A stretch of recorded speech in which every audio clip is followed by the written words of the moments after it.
എല്ലാവർക്കും വെബ് ഡയറിയുടെ മറ്റൊരു വീഡിയോയിലേക്ക് സ്വാഗതം.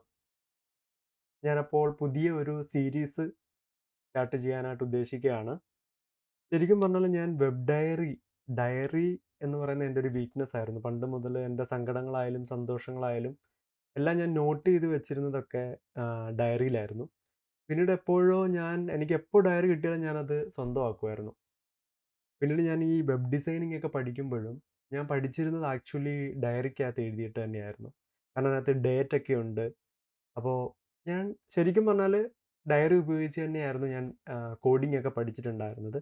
അപ്പോൾ ഈ ഒരു ചാനലിന് എന്ത് പേരിടണം എന്ന് ഞാൻ ആലോചിച്ചപ്പം ശരിക്കും പറഞ്ഞാൽ എനിക്ക് ഓർമ്മയിൽ വന്നത് എൻ്റെ ഒരു നെയിം ഡയറി ആയിരിക്കണം എന്നുള്ളത് എനിക്ക് നിർബന്ധമായിരുന്നു. അങ്ങനെയാണ് വെബ് റിലേറ്റഡ് ആയിട്ടുള്ള വീഡിയോസാണ് ചെയ്യുന്നത്. സോ വെബ് ഡയറി എന്ന് ഞാൻ ഇട്ടു. പക്ഷേ ആം, ആദ്യ കാലഘട്ടത്തിലൊക്കെ ഇത് എങ്ങനെ ആ ഒരു വെബ് ഡയറി എന്ന് പറയുന്ന കൺസെപ്റ്റ് നമ്മുടെ ചാനലിൽ കൊണ്ടുവരണം എന്നൊന്നും എനിക്കറിയത്തില്ലായിരുന്നു. പക്ഷേ ഇപ്പോൾ ഈ അടുത്ത് ഞാൻ ഇങ്ങനെ ഇതിനെപ്പറ്റി ചിന്തിച്ചപ്പോൾ ഞാൻ വിചാരിച്ചു നമുക്കൊരു കോഡിങ് ചെയ്യാം. പക്ഷേ ചില കാര്യങ്ങൾ നമുക്ക് നമ്മൾ ഡയറി എഴുതുന്നതിൻ്റെ കൂട്ട് തന്നെ നമുക്ക് എന്ത് ചെയ്യാം, എഴുതി കൂടി നോക്കാം എന്നൊക്കെ ഞാനിങ്ങനെ വിചാരിക്കുകയാണ്. അപ്പോൾ ഇതൊരു എക്സ്പെരിമെൻ്റ് കൂടിയാണ് ഞാൻ ഈ ഒരു സീരീസിൽ ഉദ്ദേശിക്കുന്നത്. നോക്കാം എന്താവുമെന്നുള്ളത്. അപ്പോൾ വർക്കാകുന്നുണ്ട് എന്നുണ്ടെങ്കിൽ നിങ്ങൾ തീർച്ചയായിട്ടും കമൻറ്റിൽ പറയുക.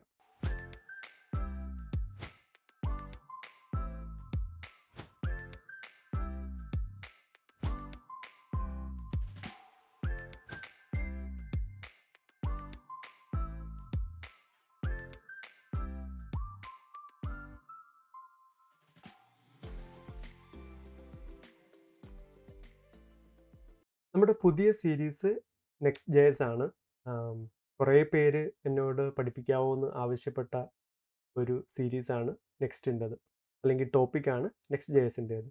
ഒഫീഷ്യലി റിയാക്ട് തന്നെ പറയുന്നുണ്ട്, go full stack with a frame work. Okay, ആ ഫ്രെയിം വർക്ക് ഏതാണ്? നമ്മുടെ നെക്സ്റ്റ് ജെഎസ് ആണ്, അല്ലെങ്കിൽ റീമിക്സ് ആണ്. ഓക്കെ, അപ്പോൾ നമുക്ക് നെക്സ്റ്റ് ജെഎസ് ഉപയോഗിച്ചിട്ട് നമുക്ക് എന്ത് ചെയ്യാൻ പറ്റും?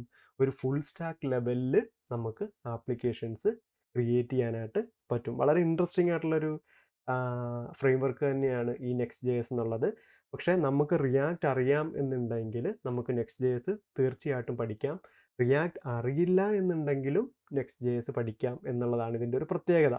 കാരണം എന്താണെന്ന് വെച്ചാൽ നമ്മൾ റിയാക്റ്റിൽ എങ്ങനെയാണോ നമ്മൾ കമ്പോണൻസ് ക്രിയേറ്റ് ചെയ്യുന്നത്, അതുപോലെ തന്നെയാണ് നമ്മൾ നെക്സ്റ്റ് ജെഎസിലും നമ്മൾ കമ്പോണൻസ് ക്രിയേറ്റ് ചെയ്യുന്നത്. അപ്പോൾ നെക്സ്റ്റ് ജെഎസ് റിയാക്റ്റിൻ്റെ മുകളിൽ ഉണ്ടാക്കിയ മറ്റൊരു ലൈബ്രറിയാണ്. അത് വെച്ചിട്ട് നമുക്ക് ഫുൾ സ്റ്റാക്ക് ആപ്ലിക്കേഷൻസ് വളരെ ഈസി ആയിട്ട് നമുക്ക് ക്രിയേറ്റ് ചെയ്യാൻ പറ്റും. നിലവിൽ ഞാനിപ്പം എൻ്റെ ഓഫീസിൽ നെക്സ്റ്റ് ജെഎസ് ആണ് യൂസ് ചെയ്യുന്നത്. സോ ഞാൻ റിയാക്റ്റിൽ നിന്ന് നെക്സ്റ്റിലേക്ക് പോയപ്പം എനിക്ക് വളരെ ബുദ്ധിമുട്ടൊന്നും തന്നെ തോന്നിയിട്ടുണ്ടായിരുന്നില്ല. പക്ഷേ റിയാക്റ്റിനേക്കാളും എനിക്ക് വളരെയധികം ഇഷ്ടപ്പെട്ടത് സത്യം പറഞ്ഞാൽ നെക്സ്റ്റ് ജെഎസ് തന്നെയായിരുന്നു. കാരണം റിയാക്റ്റിനകത്ത് ഈ റൗട്ടിംഗ് ഒക്കെ എനിക്ക് വളരെ ഇഷ്ടമല്ലാത്തൊരു കാര്യമായിരുന്നു. പക്ഷേ നമ്മുടെ നെക്സ്റ്റ് ജെഎസിൽ വരുമ്പോൾ നമുക്ക് റൗട്ടർ എന്ന് പറയുന്ന ഒരു തേർഡ് പാർട്ടി ലൈബ്രറി തന്നെ വേണ്ട.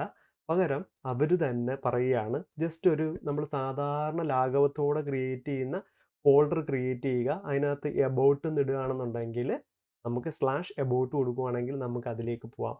പിന്നെ മറ്റൊരു ഫോൾഡർ ക്രിയേറ്റ് ചെയ്തു, സർവീസസ് എന്ന് കൊടുത്തു. അപ്പം സ്ലാഷ് സർവീസ് കൊടുക്കുകയാണെങ്കിൽ നമുക്ക് ആ ഒരു പേജിലേക്ക് പോവാം. അപ്പോൾ എൻ്റെ ചാനലിൽ ഞാൻ പണ്ട് റിയാക്റ്റ് എൻ്റെ വീഡിയോ ചെയ്തപ്പോൾ നല്ല സ്വീകാര്യതയാണ് കിട്ടിയിട്ടുണ്ടായിരുന്നത്. അപ്പം ഈ ഒരു സീരീസിനും എല്ലാവർക്കും മനസ്സിലാവുന്ന രീതിയിൽ എനിക്ക് പഠിപ്പിക്കാൻ പറ്റും എന്ന് ഞാൻ വിശ്വസിക്കുന്നു. അതുപോലെ തന്നെ നിങ്ങളുടെ ഫുൾ സപ്പോർട്ടും ഉണ്ടാകും എന്ന് ഞാൻ വിശ്വസിക്കുന്നു. ഞാൻ ഈ സീരീസിൽ വളരെ കുഞ്ഞു കുഞ്ഞു വീഡിയോസ് ചെയ്യാനായിട്ടാണ് ആഗ്രഹിക്കുന്നത്. കാരണം എനിക്കും എളുപ്പം അത് തന്നെയാണ്. കാരണം ഞാൻ ഏകദേശം ഒരു 8 മണിക്കൂറോളം വർക്ക് ചെയ്യുന്നുണ്ട്. അങ്ങോട്ടും ഇങ്ങോട്ടും ട്രാവലിംഗ് 2 മണിക്കൂർ വരുന്നുണ്ട്. പിന്നെ ബാക്കിയുള്ള എല്ലാ കാര്യങ്ങളും, പിന്നെ റെക്കോർഡിങ്, എഡിറ്റിംഗ് എല്ലാം കൂടെ വരുമ്പം ലെങ്തി ആയിട്ടുള്ള വീഡിയോസ് ആണെങ്കിൽ അതെനിക്ക് വളരെയധികം ഈ ഇപ്പോഴത്തെ സിറ്റുവേഷനിൽ വളരെ ബുദ്ധിമുട്ടായിരിക്കും. പക്ഷേ അതിന് പകരം നമുക്കെന്നും ചെറിയ ചെറിയ വീഡിയോസ് നമുക്ക് ചാനലിൽ അപ്ലോഡ് ചെയ്തിട്ട് അതുവഴി നമുക്ക് പഠിക്കാനായിട്ട് പറ്റും. ഇപ്പോൾ എനിക്കാണെങ്കിലും ഒരു കാര്യം പഠിക്കണം, ഒരു വലിയ ലെങ്തി ആയിട്ടുള്ള ഒരു വീഡിയോ ആണെങ്കിൽ നമ്മൾ കുറച്ച് കാണും, പിന്നെ നമ്മളത് ഡ്രോപ്പ് ചെയ്യും. പക്ഷേ ഒരു വീഡിയോ നമ്മൾ കാണുമ്പം ഓക്കെ അതിനകത്ത് 5 മിനിറ്റ് ആണ്, അല്ലെങ്കിൽ മാക്സിമം ഒരു 10 മിനിറ്റ് ആണെന്നുണ്ടെങ്കിൽ നമ്മൾ എങ്ങനെയെങ്കിലും അത് കാണാനായിട്ട് ശ്രമിക്കും. സോ ഈ ഒരു സീരീസിൽ വളരെ ചെറിയ കുഞ്ഞു കുഞ്ഞു കാര്യങ്ങൾ മാത്രമേ നമ്മൾ ഓരോ ദിവസവും പഠിക്കുള്ളൂ കേട്ടോ. ഓക്കെ, അപ്പോൾ നമുക്ക് നേരെ എന്ത് ചെയ്യാം, ഇനി മുതൽ Next.js പഠിച്ച് തുടങ്ങാം.